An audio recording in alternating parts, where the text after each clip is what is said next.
Hello बच्चों, चलिए देखते हैं क्वेश्चन क्या कहता है। क्वेश्चन कहता है for the equilibrium A to B, ठीक है, ए से बी जा रही है, देन रिएक्शन क्या हो रही है, बी से ए बी बन रही है, ठीक है। तो जो हमारा एंथैल्पी चेंज है, जो टोटल एंथैल्पी चेंज है, कितना है, -40 किलो जूल पर मोल।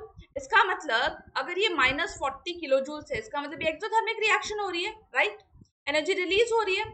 आगे क्या कह रहा है, आगे कह रहा है if the ratio of the activation energies, ठीक है, activation energies of the forward and reverse reaction is 2/3, then आप हमें बता दो ई फॉरवर्ड का वैल्यू क्या है, ई बैकवर्ड का वैल्यू क्या है, ठीक है। सबसे पहले तो हम अपना जो भी इंफॉर्मेशन दिया हुआ है ऐसे लिख लेते हैं। ये हमें एक्सोथर्मिक बताई गई है रिएक्शन। ई फॉरवर्ड बाय ई बैकवर्ड का जो वैल्यू दिया हुआ है दैट इज गिवन एज 2/3, ठीक है। अब हमें पता है जो हमारा एंथैल्पी चेंज है, जो हमारा एंथैल्पी चेंज है, अगर मैं इसको आपको ग्राफ से समझाने की कोशिश करूँ, देखो कैसे होगा। अगर ये हमारा एनर्जी वर्सेस रिएक्शन कोऑर्डिनेट की ग्राफ है, तो किसी भी एक्सोथर्मिक रिएक्शन के लिए कैसी होती है बच्चों, कुछ इस तरीके से होती है। मतलब रिएक्शन में जो प्रोडक्ट है ये ज्यादा, इसकी एनर्जी कम है ना, इसकी एनर्जी कम है। तो हमारी रिएक्टेंट की एनर्जी थी वो ज्यादा थी, जो हमारी प्रोडक्ट की एनर्जी थी वो हमारी कम बन रही है ना।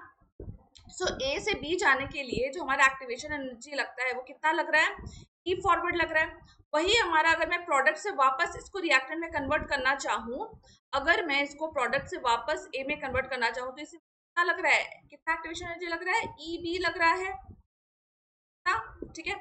और मुझे क्या पता है एंथैल्पी चेंज क्या होता है बच्चों, एनर्जी ऑफ, एनर्जी ऑफ हमारा क्या होता है बच्चों, forward reaction minus backward reaction, है ना। एनर्जी ऑफ फॉरवर्ड रिएक्शन, ठीक है, माइनस एक्टिवेशन एनर्जी ऑफ हमारा बैकवर्ड रिएक्शन, बाय कन्वेंशन यही कहते हैं हम। तो लिख लो इसे, enthalpy change equals to energy of हमारा कितना, activation energy of forward reaction minus backward reaction, ठीक है, ये मैं लिख सकती हूँ। अब देखो ये कितनी दी हुई है, ये मुझे दी हुई है -40 किलो जूल पर मोल, और आंसर भी जो हमारे किलो जूल्स में ही है ना। तो इसको मैं चेंज नहीं करूंगी जूल्स में। हमेशा बच्चों काइनेटिक्स हो या कोई भी फिजिकल केमिस्ट्री का क्वेश्चन करो ना, हमेशा आपको यूनिट्स का ध्यान देना है, वरना वही आपको एग्जामिनर फंसा देगा। आपको फंसना नहीं है, ठीक है। अब अगर मैं ऐसे करूँ कि ई फॉरवर्ड या ई बैकवर्ड को किसी एक में कन्वर्ट कर दूं, या तो ई फॉरवर्ड को मैं पूरा ई बैकवर्ड में कन्वर्ट कर दूं, या फिर ई बैकवर्ड को मैं ई फॉरवर्ड में कन्वर्ट कर दूं, तो फिर ये रिएक्शन सॉल्व हो जाएगा, है ना। ओके, तो ये देखो इसके लिए मैं ये वाला यूज कर सकती हूँ, ये वाला डेटा। तो इसको मैं क्या लिख सकती हूँ, E forward is equal to 2/3 times of E backward, लिख सकते हैं इसे, जरूर लिख सकते हैं मैम। तो ये क्या होगा, ई बैकवर्ड लिख लेती हूँ, उसको मैं बस अभी नॉर्मल मतलब इजी ईज के लिए मैं बस इसको बैकवर्ड ही लिखूँ, ठीक है बच्चों।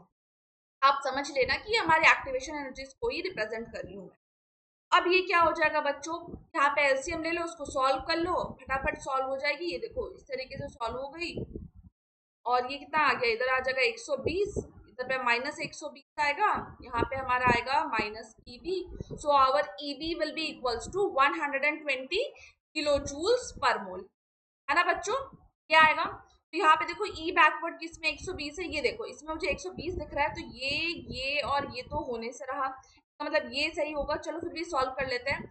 ई फॉरवर्ड क्या आ जाएगा बच्चों, ई बैकवर्ड की एक्टिवेशन एनर्जी और बैकवर्ड रिएक्शन की वैल्यू लिखो, जो हमारा 120, this will be equals to हमारा 80 किलो जूल्स पर मोल। ओके, तो इसका मतलब option 3 is the right answer of your question. I hope you understood the concept. All the best बच्चों।